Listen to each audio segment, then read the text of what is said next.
Hello, good morning, and welcome to the P&B Morning Show. My name is Isa Nu, and a beautiful Wednesday here today. And definitely, so many Nigerians armed forces, or let me say the Nigerian armed forces itself, are actually celebrating this particular day as part of the Armed Forces Remembrance Day, today being 15th of the month. And so many of us that are in this country are actually applauding what the armed forces are doing. And for many Nigerians, definitely there's a time for us to show support to the Nigerian armed forces. And at this particular point in time, so many Nigerians are asking the question, who are the Nigerian armed forces? They are not just the Nigerian army, including they are also attached with the Nigerian Navy and the Nigerian Air Force. These people are actually doing great work to keep us safe in the country. And once more, good morning. And with me in the studio is my co-host in person of Mr. Ibrahim Abba. And Abba, if you can just put up yourself on the screen. Good morning, Nigerians. Happy Army Remembrance Day. Anifa, you are the next. Oh, you seem to be a bit flat-footed. You can introduce yourself, please. Good morning, viewers. My name is Anifa Apampa, and today is Armed Forces Remembrance Day. Today we celebrate our fallen heroes and also the ones that are still in service. Tell them thank you and we appreciate them for all the good works they are doing. We see you and we appreciate you. Probably it seems like you would like to join the Nigerian Armed Forces. No. You don't want to be part of those who are defending the nation? I want to be part of those who applaud the heroes. Okay, that's good. Well, it's part of the work because they all need motivation, but sometimes, the women, they always feel, or let me say, gender bias. Yes. When it comes to the issue of security, many of them, they don't want to actually be at the forefront. They just want to be behind. So you are part of those who want to applaud us or share us from behind. Yes, to put support. That's a very good one. But Abraham Abba will be joining the Nigerian Armed Forces. I believe so. That is my first child will do that. So we'll go on a very short break now to introduce back to our major program. Just a mild resetting. This time around, we'll be having the social media segment of the program. And I believe just yesterday she also had it. And so many expectations from the social media crew. And definitely, and if I'll be doing justice to that just after the break. So should I be sitting?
Good morning and welcome back to P&B Morning Show. On today's segment of what's trending on social media, on P&B TV, your number one source for what's the latest news making across the nation and beyond.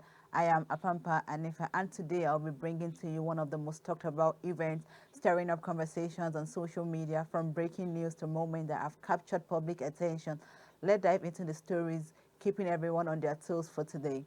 Our story for today is centered around a trending video that has sparked wild reactions from the social media. Let's play the footage so that we can see and analyze. Give me my bag.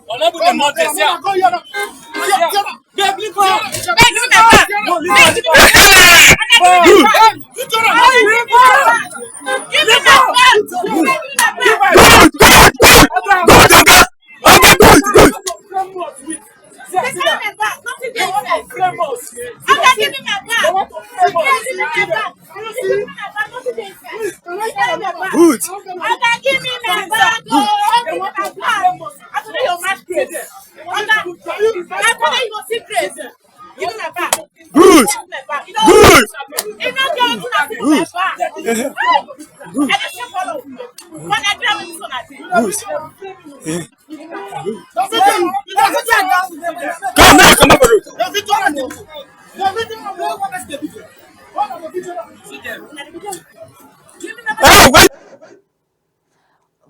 Thank you. As you can see in the video that was played above, the woman was harassing the police officer, shouting, "Give me my bag," while displaying disruptive behavior, including verbal abuse and even physical assault. What stands out in this incident is the police officer's composure, dressed in his full police outfit, refusing to retaliate or escalate the situation. Despite a clear provocation, this video has ignited a broader debate, prompting critical questions.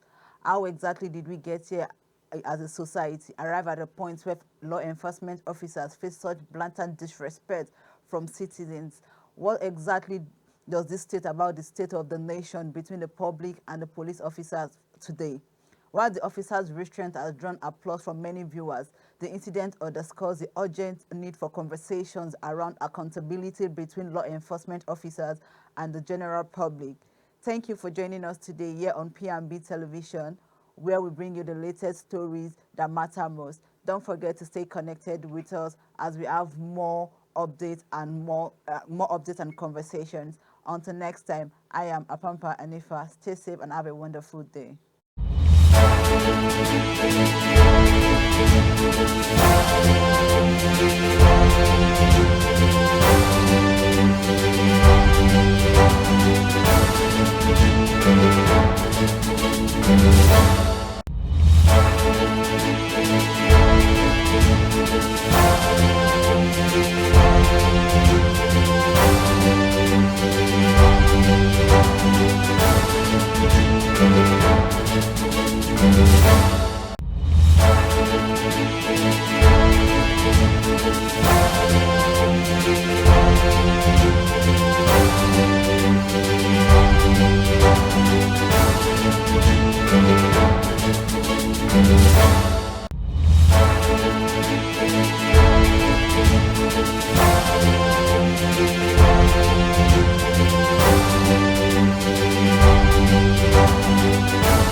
welcome back from that mouth break. And just before the break, Anifa raised critical issues on what is happening or what is trending on social media segment, on the social media segment. And definitely, so many Nigerians are actually pained by that particular viral video, seeing the police officers, the enforcers of law, and a civilian actually having it out in the daylight public. Anifa, what did you see at the end of the day in all issues like this? The issue right now is we actually need to have like a proper, apart from a proper conversation, because now we don't actually understand what's happening between the law enforcement officers, particularly the police. There's already so much disrespect to the police force, to the Nigerian police force actually, because you can't do that to a military personnel. You can, and actually applaud the man, despite having their own lapses and the rest, that he actually didn't retaliate, he didn't do anything in the moment of this heated argument. It was just there, and he's trying to even calm down the situation, but it was like the more he was trying to calm it down, the more it was escalating. The woman was harassing him.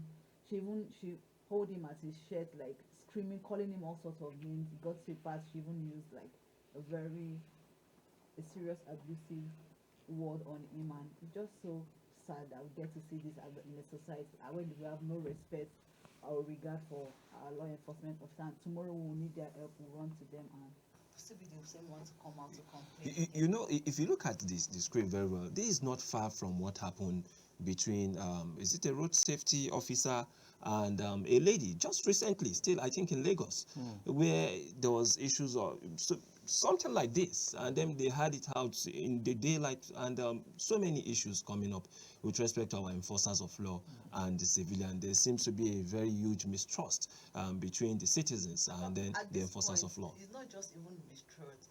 They want to say like I don't want to use the word hatred, but because you can't. This is on another level. You are not even scared. Like no regard, no respect for the people around you. Do this to the Nigerian police. I know this is so sad. Like Abraham, this seems to be a fallout from the NSAS protest. You remember during the NSAS protest, it was as a result of something like this. And I remember it started all from Ugeli, not even Lekki, where Nigerians were thinking. It started in Ugeli in Delta State, where the police had issues with some miscreants in the state, and as a result of that, people started mobilizing against the police, and we saw that some of their stations were burnt down, some of them were killed. And if your security at the gate is having problem, definitely you are not safe in your house. And if this continue, don't you think we are heading towards a major blowout for issues like this? Actually, you see, the problem we have. There's a lack of communication between the police and the general public. You see, most times, if you see the way they maltreat people on the street, sometimes you now ask, are these people the one to protect you? Because if you see, they said we have a lot of bad eggs in the police, which is, we cannot go away with it. But the fact is, I just love what this officer did. He calmed down, and then at least some other people came and they calmed the lady down. So what happened is, you keep having this kind of situation because most of the police officers, not all, most of them are bad eggs. You have issues with them, they try to turn it the other way. You heard what happened. You just tell us about the answers. You could see what happened. They collect your iPhones, they start going into your account and all that. So there are some of them that are really this criminal kind of tendency with them. So these are some of the things we didn't really get what really happened between the two sides, but from what happened, the man at least acted fine. No, I'm happy with the conduct, because if you listen, if you've been taking note of events happening in the country, even if you look at what happened in Zaria between the Zazaki, that's the Shia, and then the Nigerian army, you can see the restraint, the professionalism that the Nigerian army actually adopted in saving their face as of the early point of the issue. And later on, look at what happened between the road safety and then the other person, again, in Abuja. You can see the restraint they had. So that tells you that within the system, within these institutions of of the Army, of the Navy, of the Air Force, of our internal security officers, the civil, you can see that there is a level of change in their mindset on how to deal with citizens. And it is now left for the citizens to actually take note of all these changes and also adopt same method. However, this does not stop the fact that we're having a major crisis in the country, because the criminal justice system is very, very important in the country. We saw Mr. Dele Farotimi. Recently, he was held as a result of the issue between him and Afe Babalola. But then he was released. But the truth still remains that the criminal justice system, we should be able to address it as a nation.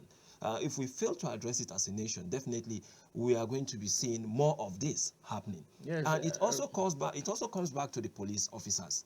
Now, when Nigerians are fully aware that it is easy to bribe the police officer, definitely it also demoralizes the system, the integrity of the system, the ego and the prestige that that system has. So the police must be able to follow the rule of law.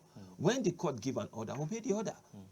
You don't have to go and arrest people. Look at what is happening between Speed Darlington and Bonabor. So you just imagine a citizen calling the police to go and arrest somebody. Yes, without any.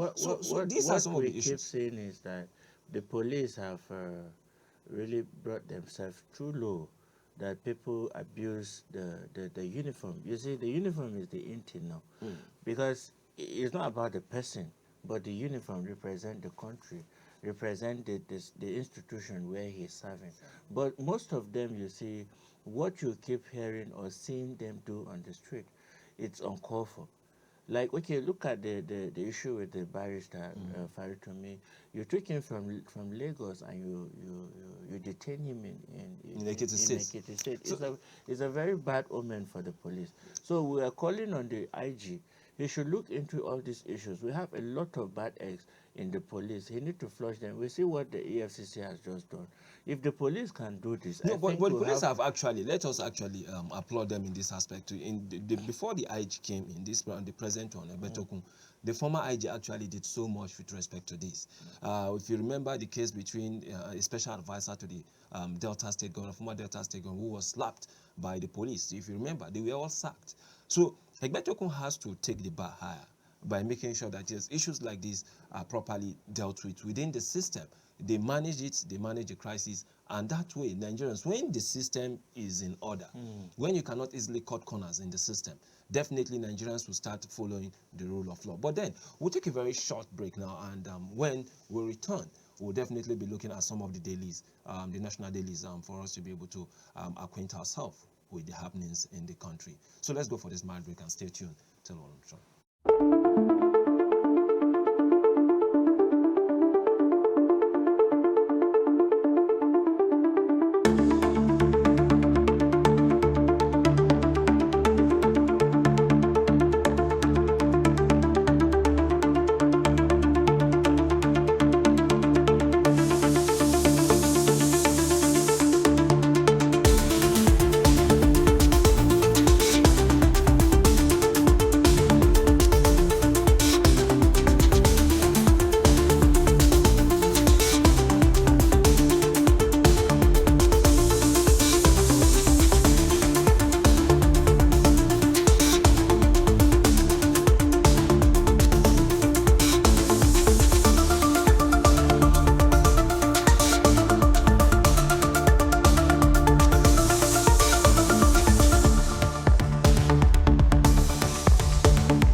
Welcome back from that mile break, and now let us quickly move straight to the dailies of the day, and we'll be starting with Blueprint this morning. And on the front page of the Blueprint, we have war veterans protest over entitlement mustn't be allowed to fester. This is one of the major ones for today as we mark the Nigerian Armed Forces Day. It is set aside by the government for us to actually remember our fallen heroes. And Anifa actually stated it very, very clear. There's a strong need for us to actually support the Nigerian Armed Forces. Anifa, what apart from that particular sharing them from behind, what else do you have in terms of celebrating this particular day? Like I said earlier, this particular day is not just for us to celebrate the fallen heroes. It's also for us to celebrate the standing heroes, the ones standing in every day, the ones that are not sleeping, the ones that are there when we were back at home sleeping, the ones that are actually taking the fight at the forefront. So today is for us to celebrate each and every one of the armed forces. We celebrate you. We can't feel your pain, yes, we know, but we see you and we appreciate you. We are thankful to all the efforts and the love you've given, because it's not easy. Each and every one of them leave back their family. They leave back their family. Some of them not even getting to come back. That is why we have a day like this is set aside to celebrate the ones that couldn't come back and the ones that came back and still standing strong. So If you can just directly, if you can just quickly go back to that, and if you look at this particular headline, it says so much. War veterans protest over entitlement, and this is the major problem we are having in the country, where we have war veterans protest over entitlement. For long you've been serving this nation, for long you've been defending this nation, for long you left your family to see that yes, other people can actually sleep, and now they are actually having problems with their entitlement. How about this is not a good way Yes, to serve the nation? if you see the way the army, those that are retired, have been, will I say, molested after service, sometimes you like, are these people not part of the army that serve, and some of them were injured? If you go to the like the army reference hospital in Kaduna, and you see these people, you like sorry for them. And some of them, if you go and see the way their family are languishing in poverty, in pains, you like, wow. So is this what these people go through? And I was watching a documentary this morning on a sister station, and then you could see the argue the situation most of them are going through. And you now ask, are you going to allow even your enemy to join the army? Is that No, well, for me, I have two of my siblings who are military officers. maybe And they are doing very my well? dad is a retired military Oh, officer. that's good. So I grew up in the midst of the Nigerian Army and Navy and also Air Force. But So they are doing good, right? well, we can't say that they are doing good. More is expected. If you remember, just yesterday, the Senate chairman, I think that's Ndume, he actually raised critical issues on the Nigerian army, not meeting up to 25, not implementing the budget up to 25%. And that's because of paucity of funds. And if the Nigerian army cannot get enough fund to actually carry out their activity, definitely it tells you that we'll still be facing this particular issue of Boko Haram and banditry and the rest, agitation from north, south, and west. So these are major issues that the Nigerian government have to actually look up to, most especially when their entitlement are not actually paid to them. For me, I'm not actually happy, because we expect so much from the government in terms of how it prioritizes the issue of security, and not getting enough for them is actually a major problem, because Nigerians see the armed forces as the defender of the nation. So if the defenders of the nation are not actually getting the welfare as expected, definitely we will continue to have issues of Boko Haram, banditry, Lakurawas, and then the regional agitations from all corners. So it's not a very good one. And if you still go back to that newspaper, just beneath that picture, the photo there you saw, we are seeing on the screen now, is the Minister of Information. And beneath that, there is a statement that says 2025 budget for Information Ministry grossly inadequate, the Senate. So I think there is a paucity in terms of budget allocation to some of these ministries. If you see the Ministry of Information has a lot of body under it, and they need to, like, we have the NOA is not really doing its work. The NOA need to tell Nigerians a lot about what the government is doing, and they need to hear from the people and to get back to the government. So the ministry is inadequately served financially. So I don't know if Hanifa have anything to say about. Hanifa? Okay, like he said, the military actually need like a whole lot of budget for them to actually be able to carry out sometimes. They already have their plan. They already have like their plan for the year and what's expected of them to carry out. And without this budget, they can't actually achieve it. On the other hand of the Senate too is understanding that over time in the past, this ministry will come with a huge amount of budget, and in the end, at the end of the year, they didn't even meet up to expectation. They didn't deliver. So both ways, actually, everybody needs to actually find a balanced position right now, because the Senate is actually coming from their own perspectives, which is very, very much correct, and the ministry also actually have their own perspective as well, which we can't Well, I just said you that which is more correct. But you think it is correct? Because in all this, let us say it's the way it is. In all this, there are politics behind the scene. We've seen situations where Oshomole was lambasting one of the agency head, the Joint Admission and Matriculation Board, and he came out to actually say the truth. Let me not say he said the truth, but at least we've gotten information from Oshomole, we've gotten information from the person is accusing of not actually doing the right thing. And in all this, behind what you see on the TV screen, there are so much politics behind the issue of budgetary allocation and appropriation, which are very, very key issues. Sometimes if you see the Senate, you don't just actually follow them, and that's why we are journalists. We have to investigate why they are actually saying that, well, the ministry have budgeted. So is it the ministry, is it the Senate that would now say, you've budgeted this, but it will not be enough?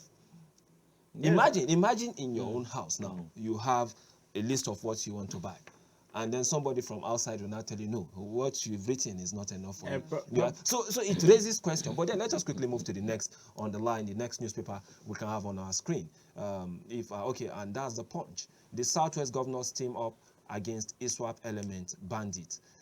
This is a very good one on this particular day, the Nigerian Armed Forces Day, and the Southwest now governors are teaming up, because if you remember recently, the governor of Oyo State, actually Sheyi Makinde raised this particular topic, that the ISWAP or bandits are actually returning, or well, I would say returning, because they were actually at some point they were there.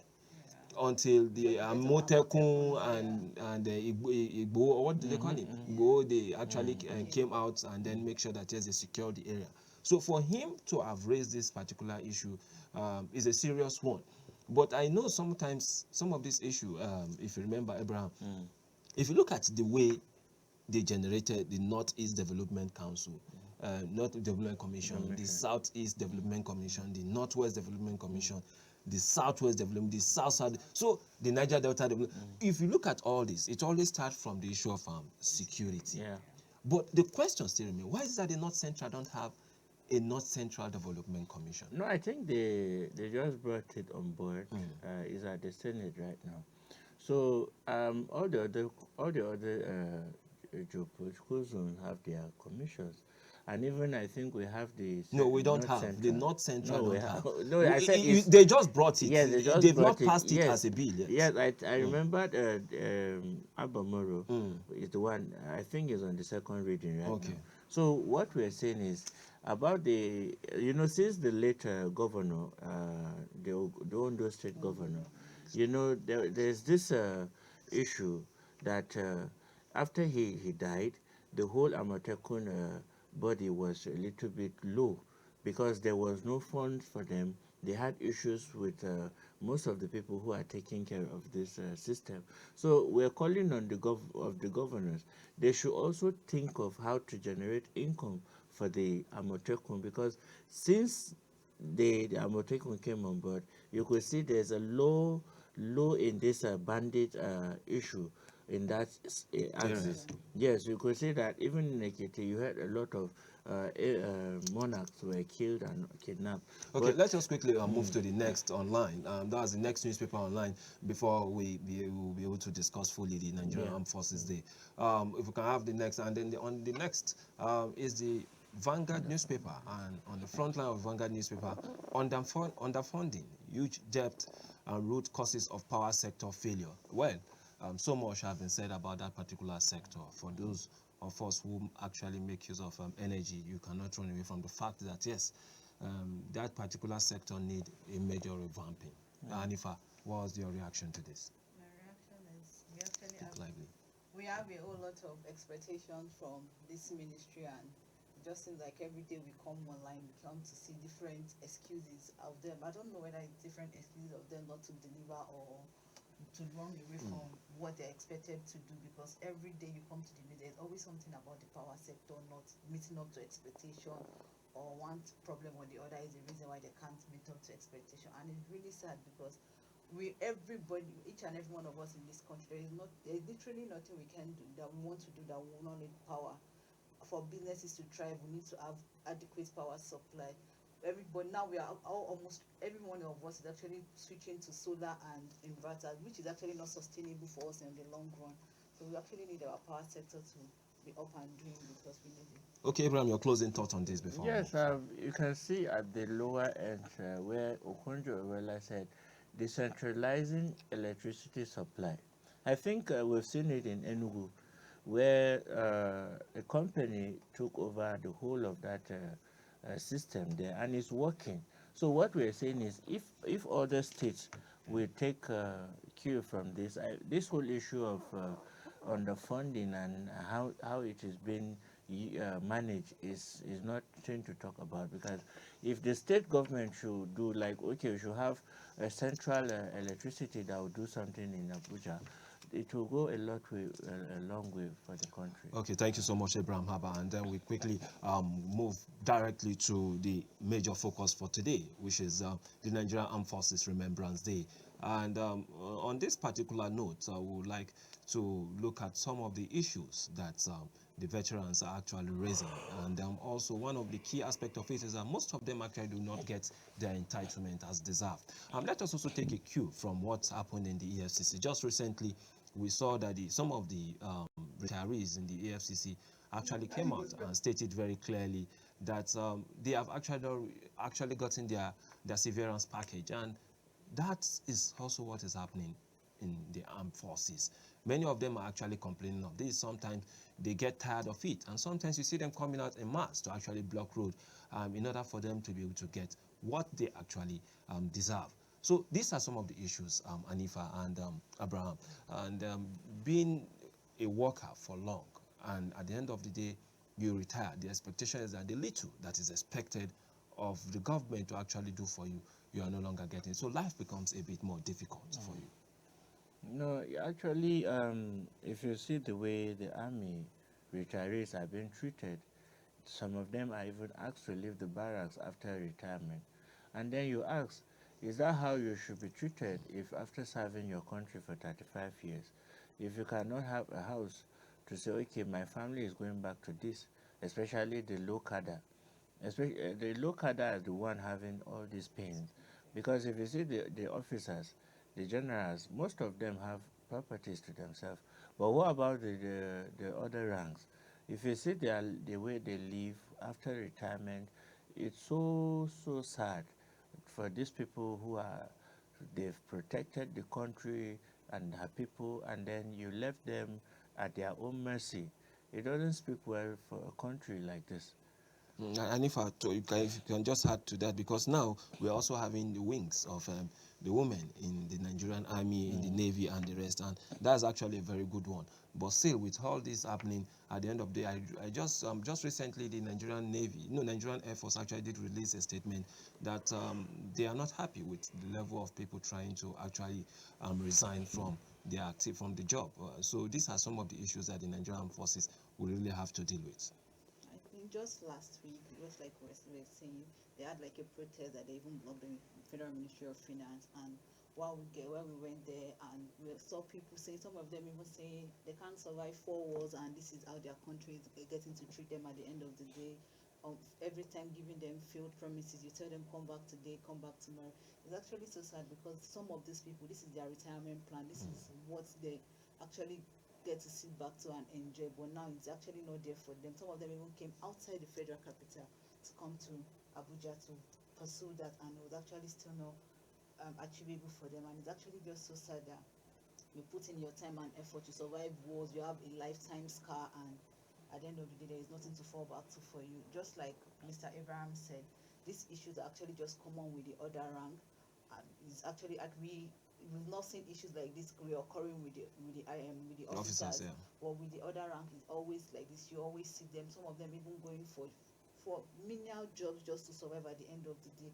And it's just so sad and disheartening because these people dedicated at least, if not 15, 20, 30 years of their life to service, of their youthful age, of when they could have gone to do something else better that would give them a better retirement plan. They dedicated it to the country, and seeing the country paying them like this at the end of their career is actually so sad. And I think we really actually need to look into that, look into the welfare and how they get paid their gratuity at the right time and not prolong things like this every time, year in year out. Keep seeing issues like this coming out.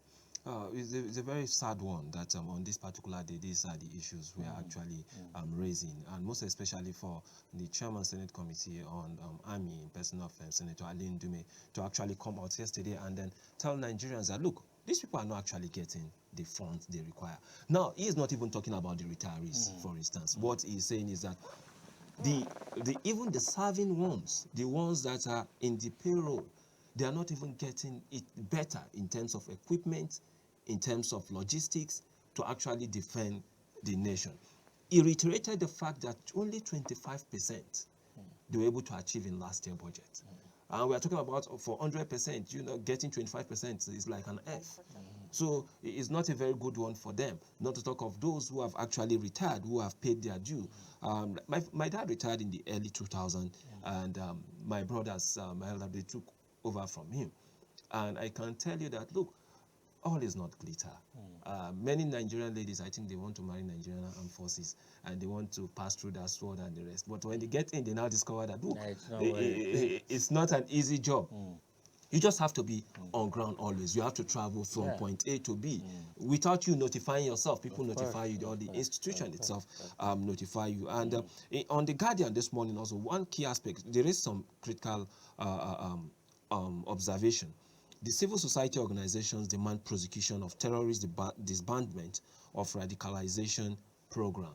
And that's one. And then 2 years after, wives of officers in crashed C-130 aircraft lament neglect. So just like you've rightly stated, it's not just the issue of the other rank also. It is a general issue. We are not discussing the newspaper. This is just an highlight for it. And we need additional 20 billion to pay families of deceased military personnel. And that's according to the minister. And Tinubu tells military to be innovative and adaptable. So for you to be innovative, for you to be adaptable, it means you need funds. And if all these funds are not coming, definitely it will not be good. And Abba, you experienced something very, very important this morning.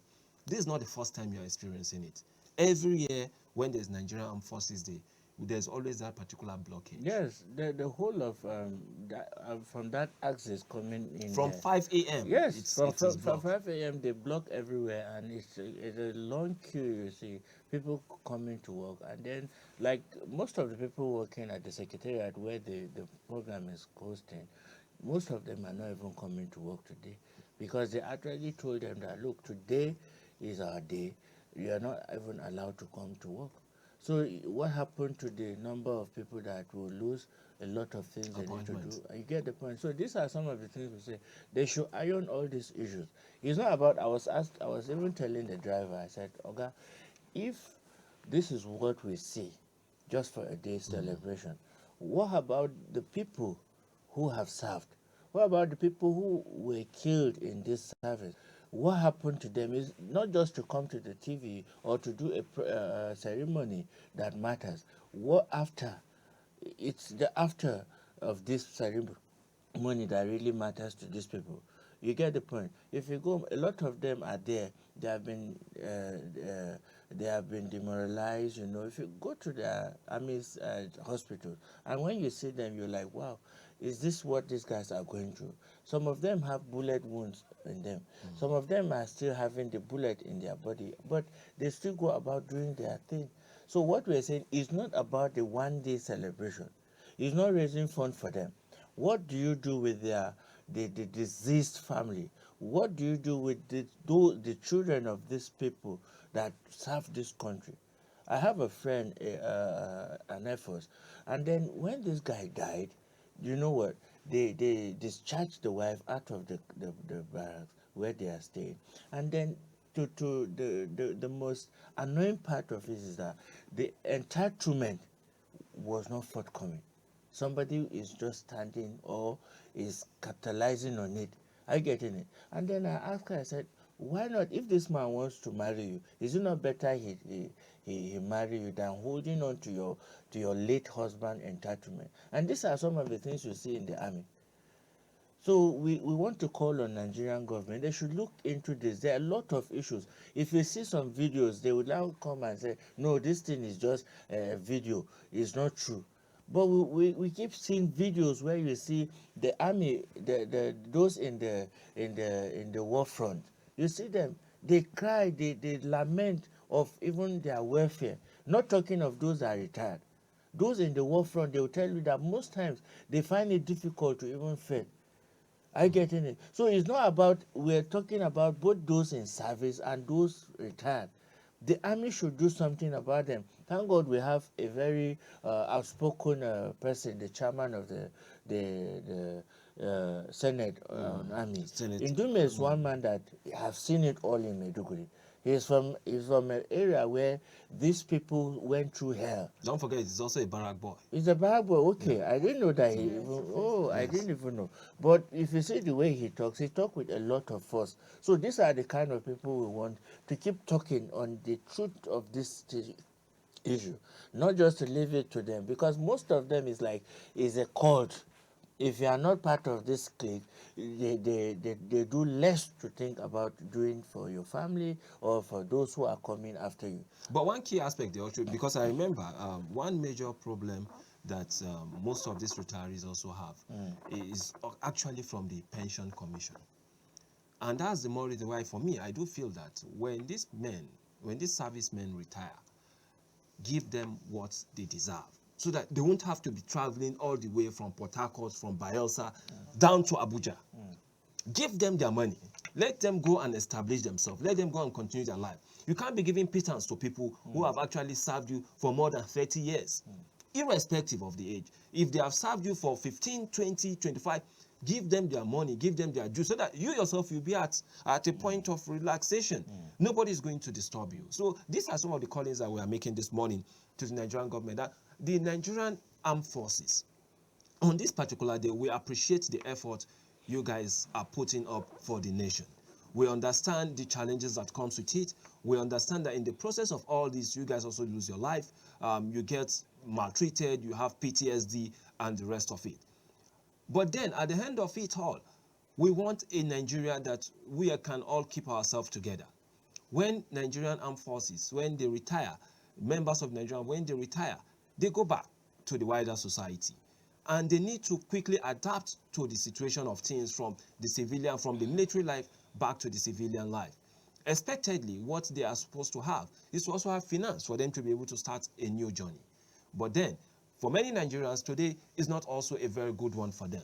They do feel that on this particular day that we are remembering the Nigerian Armed Forces, the president is actually not on ground to actually witness this.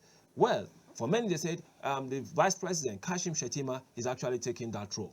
But for many Nigerians, they do feel that this is actually the right time for the president to be around, because this is the Nigerian Armed Forces Remembrance Day. And this is one key aspect that Nigerians actually say, on this particular day, the president should be around to actually show his major concern.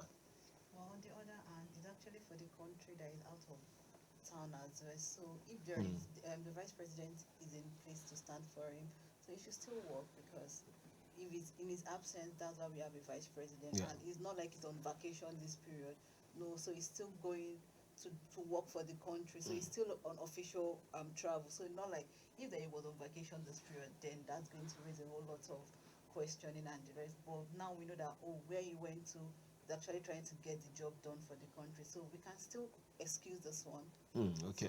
And Abraham, what's the take on that? Well, for just the way Hanifa said, we don't really need the president to be at the venue. What we need is he should take care of the army. He should tell the army generals that there's posterity that will remember them, either for good or bad. The president must not be everywhere. Are you getting it? The commander-in-chief must not be present he must not be on the Nigerian Armed Forces Day. Just what we heard from Hanifa here. No, I'm asking you a question. The commander-in-chief of the armed forces is not present during the Nigerian Armed Forces Day? That's the question. That's it. This is a commander-in-chief. Yeah, but we have a representative. But can't the representative do the things that he's doing abroad Well, or outside the country? Maybe you want him to be for on, me, we all have different ideology on this. You want your president to be on khaki today. Have you seen a situation where you have, for instance, Vladimir Putin traveling on the day of the Russian Armed Forces Day? Have you seen where the United States president traveled on the day of their Armed Forces Day? For goodness sake, let us set the pace right.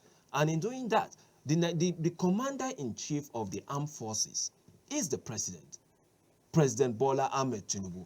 There is that title, commander-in-chief of the armed forces. This is the day for the armed forces. There's not like the vice president-in-chief of the armed forces. So this is where I'm coming from. Well, and this is why I'm battered that, look, the president has gone out. Actually, yes, for good of the country. We saw a Nigerian actually winning one of the best award in the program yesterday in Dubai, in Abu Dhabi. $1 million, a very good research grant, $1 million, yes, and he had the handshake with the president. But what makes it so unique when you compare it to the Nigeria Armed Forces Day? This is something you just do once in a year. Well, I think, Issa, if you look at it, for me, the president is still feeling bad that with the number of people out there who have retired, people who are out there who are not taken care of, even those who are serving, he gets this message every day. So it's like for him, he was like, okay, for me, if I should come and start celebrating these people, we've not done anything for the army. Let's tell ourselves the truth. So maybe he's but don't you see this is the opportunity for him to actually reiterate that and give them hope. Remember, let me bring you back to some of the things that happened in the past. We've seen the president, former President Muhammadu Buhari, doing the same. Well, we shouldn't say because he's a military personnel. We've actually had history where we had president who didn't actually attend this particular event. But what we are saying now is setting the record straight and doing things right. There are things that you give national priorities to. And one of them is Nigerian Armed Forces Day. Whether we like it or not, for 1999 till this day, there is no interruption of the military in our governance. Whether we like it or not, today, as we speak, the Boko Haram is not taking a section of the country. Today, as we speak, the bandits are not taking one particular local government in the country. As we speak, the Lakurawas, the whatsoever regional agitation are not there. But if you look at all this, something synthetic that is happening is that the Nigerian Armed Forces, despite the paucity of support they've actually gotten, they've actually kept this country together. So this is what we are looking at. They have actually poured their heart to make sure that this country actually survives. So in this particular point, or with this particular point of mine, and then you yourself, you stated it, that they said, look, this day is the day that they need to actually remember themselves for what they are doing. So why shouldn't we have the president on ground? Well, I think just the way you emphasize, maybe next Remembrance Day. I can understand. Well, probably you and Anifa will be behind the president there because I can see the support. But then we are just stating it clearly the way it should be. There are things of national priorities that we should be able to give our time for. There are, most especially when it comes to the issue of armed forces. The first responsibility of the president is to make sure that the country is secure. I hope you understand that. Second is to make sure that the citizens get the welfare of the country, get the welfare from the government. And that is the more reason why we are concerned. And for many of us who actually grew up in places like that, we understand how important this day is to the Nigerian Armed Forces. And we try as much as possible to also increase the awareness of Nigerians that, look, on this particular day, please let us all give support to the Nigerian government. So on a closing note, Anifa, what do you have to say? Just like you raised, coming from your perspective now, I got to understand better what you mean by the president should be present and the rest, because even his presence actually adds to the morale on ground and make them know that, oh, they are seen and their efforts are not being wasted and not in vain. So we hope, just like Abraham said, next year Mr. President meets, plan his calendar well and doesn't have to be out of the country on important days like this. And to the Nigerian Armed Forces. Don't say I won the debate. It's not. I'm just trying to. Seeing from each other's point of view, we get to see things differently, and that's it. And to the Nigerian Armed Forces, we say a very big thank you, and we actually appreciate you, even though we don't thank you enough, but thank you very much, and may the Lord continue to bless you. Okay, and Abraham, you. Well, I would say on behalf of Mr. President, we wish you all the best, and next year will be a very better time for the Nigerian Army. We love you. To all the Nigerian Armed Forces, today is indeed a day we will join hands with you to make sure that Nigerians continue to stay alive. Without you, the blood vessels will not run. Without you, our kidney will not function. And without you, our heart will definitely be still. But then on this particular day that has been set aside by the Nigerian government to mark you as part of those who are the major contributors for national development, we appreciate all your effort. It is not yet done. We are still there trying to create and carve a Nigerian for every one of us, be it those serving and those that have retired. And for Nigerian civilians, we will continue to give you the best. We wish you the very best on this particular day, and we pray that the God Almighty will always make you people to be victorious in all your challenges. From my hand, I am Isa Nuo. This is how far we can go today on the P&B Morning Show. Have a wonderful day and stay blessed, and God bless the Nigerian Armed Forces.